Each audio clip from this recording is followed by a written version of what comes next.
what's happened now is that you've got a Labour Party where basically the Corbynites have given up. Loads of them have left, and so the centre and the right of the party, I always get in trouble when I use these terms, have got it for themselves, and so and they've purged, frankly, in the selection round any left-wing candidate. I mean, even sort of soft left-wing candidates. So, Angela Rayner wouldn't get selected now. Robin Cook or Neil Kinnock or any of those people from the left in the past wouldn't get selected in this round of selections. There's only one Labour candidate who I think one can say is on the left, and that's Faiza Shaheen in Chingford and Woodford Green. Who's right? Well, just going. Can I just so people know what that you know what you're talking about? You've got this Twitter account, handle Tomorrow's MPs, which has only been going since June last year. It's already got 27,000 followers, which is very impressive. And your output is also impressive. You seem to put things on there all the time. And what you just said just before about the purged people and candidates wouldn't be selected. I mean, people like Emma Dent Code in Kensington, not being on the even I think the shortlist or the long list. One gets mixed up between shortlist and long list, but there's been a whole series of candidates who were candidates in 2019 who haven't even been. There's a guy called what was his surname? Matt Kerr in Glasgow. He'll kill me. He's been very helpful, but he was the candidate in 2019. I think maybe even in 17 as well. And he didn't get on the shortlist, and they can't find it. Many people to apply in Glasgow. Things are so bad still for Labour, but it's happening in lots of places. And then Louisa Atkinson, who's Louise, isn't it, or Louisa, who's the president of the National Education Union. She is the secretary of Labour BAME North. Or Northwest, so BAME, the BAME organisation for a Labour Party, BAME organisation in the northwest of England. She's a councillor in Carlisle, and she wasn't chosen the other day for the long list in Carlisle. Absurd. I mean, what are they frightened of? Are they frightened of choosing somebody that is associated with striking teachers? I can only think that is the reason. And that's the other thing that's happening, that anybody with a trade union, nearly anybody with a trade union background is being purged as well. This is meant to be the Labour Party, and also the whole selection round, hardly anybody who does what you might say is a working class job or a low paid job as being selected there. It's all incredibly middle class. I mean, there is another question on this about the selections that are being made by the Labour Party specifically. That there are lots of yes people, yes men, yes women, but who are so because they'd be purged otherwise. Yes. So they have all obey the line. They say what they think they should be saying. That is not going to work very well either, is it? Intellectually, they may well not have it in there to scrutinise what's going on, to be able to question their leader, make better policies. I mean, if they're just nodding dogs, that doesn't bode well, does it? Well, I agree. There's several aspects to this. I can understand why Starmer and his henchmen, most of whom the key figures in his entourage come from very partisan Labour right, call it blunt, or right wing backgrounds within the party, and ran organisations like Labour First and so on. I make these criticisms even though my own politics, if anything, are that sort of area, but I'm a pluralist as well, and I just think that you can see why they're nervous. It's it's the sort of Ming Vase situation. They don't want anybody who might cause trouble in a general election and that's why their social media is scrutinized and everything, and they're out if they're found to have tweeted anything that is slightly embarrassing from 2012 or whenever. But I think you're absolutely right. You do need a variety of opinions and views in a political party. A plane without two wings won't fly. And by purging the left like this, they are purging a strands of opinion and strands of challenge. And a confident Labour leader, somebody like Clement Attlee or Harold Wilson or Jim Callaghan or Tony Blair even was happy, and Gordon Brown. They were all happy to have prominent left-wingers in their cabinet. Nye Bevan or Barbara Castle or Tony Benn, or later on John Prescott and Claire Short and Robin Cook. There were a few resignations, but you had, and these were big figures, and contributed to internal debate and made their points, and that pluralism, I think, was healthy. And if you only have in your cabinet and in your government yes people, as you say, and people who aren't willing to voice views of their own and live in fear that they'll be purged if they do, it's very unhealthy. And ideas need to be tested through internal debate and as well as public debate, of course. And that won't happen. And you also need new strands of people who are willing to come forward with new ideas, new policies, and say, well, why don't we do it this way or do it that way? And that's why I worry about the prospect of a Starmer government. The other reason I worry about it is that the whole process has been so authoritarian that I wonder whether his government is going to be an authoritarian government as well, in the sense that the way, for instance, he treats the media, and certain media freedom issues. If you're going to be authoritarian in terms of purging dissent within your party, once you reach power, that may potentially lead to dissent to purging when it comes to critics on the national stage in the national media, and that worries me. I mean, Labour governments have from time to time not been very friendly towards the media in the past, and so I just there is I find this curious because, of course, Keir Starmer has a background as a human rights lawyer, as a civil libertarian. That's how he made his name as a lawyer, and made his name getting into politics. And yet so many of those values now seem to be being ignored by Starmer. I wonder, as this purging goes on and people are manipulated off shortlists and long lists and told they might as well not stand because they won't get anywhere. I mean, there's quite a lot of that. People who don't even apply because they've been told they won't get anywhere. It makes me wonder whether, and I think some pretty naughty stuff's been going on.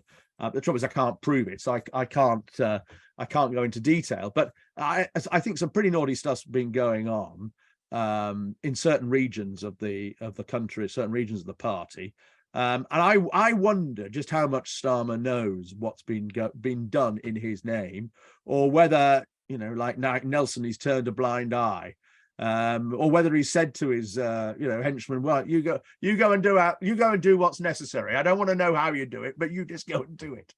And as you say, the mainstream media have not covered this at all. And in fact, when you said about the purge and of Labour candidates and stuff, that just is not in the newspapers or put on TV at all. I haven't seen anything of that.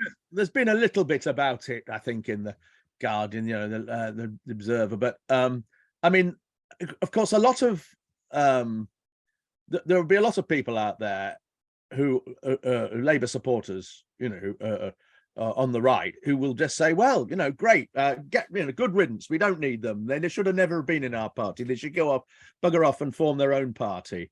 And to which I say, look, you didn't say that in the past. You were that Labour has, well, I repeat the points I made to you, that Labour has always had a strong left-wing element in its governments. I mean, always a minority, but has been stronger as a result.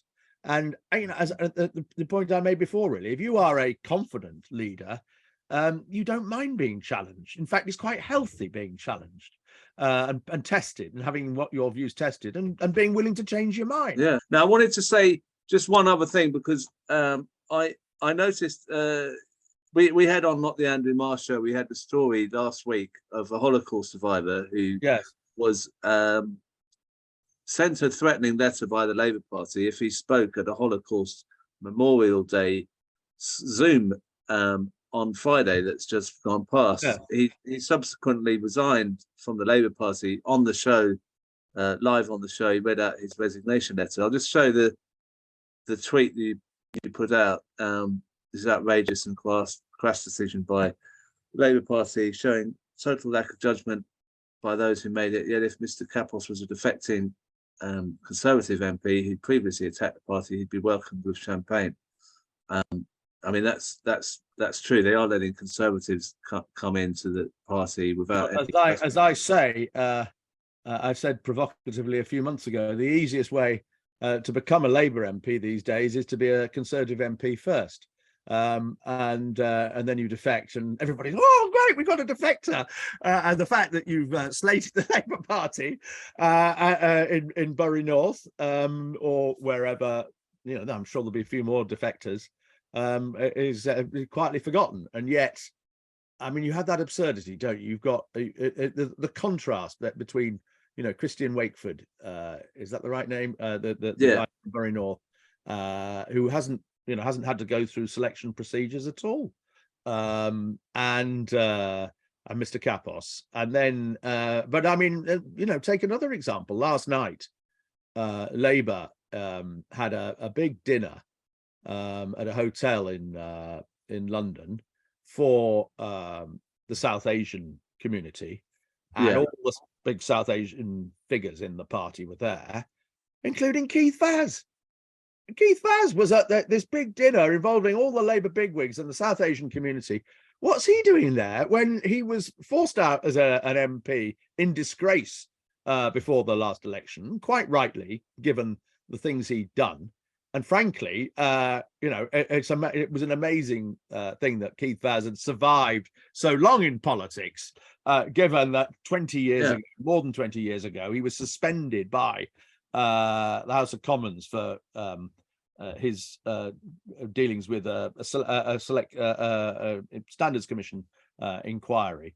And yet, so in other words, Keith Vaz is welcome in the Labour Party, but a Holocaust survivor is, I mean, it's just, it's balmy.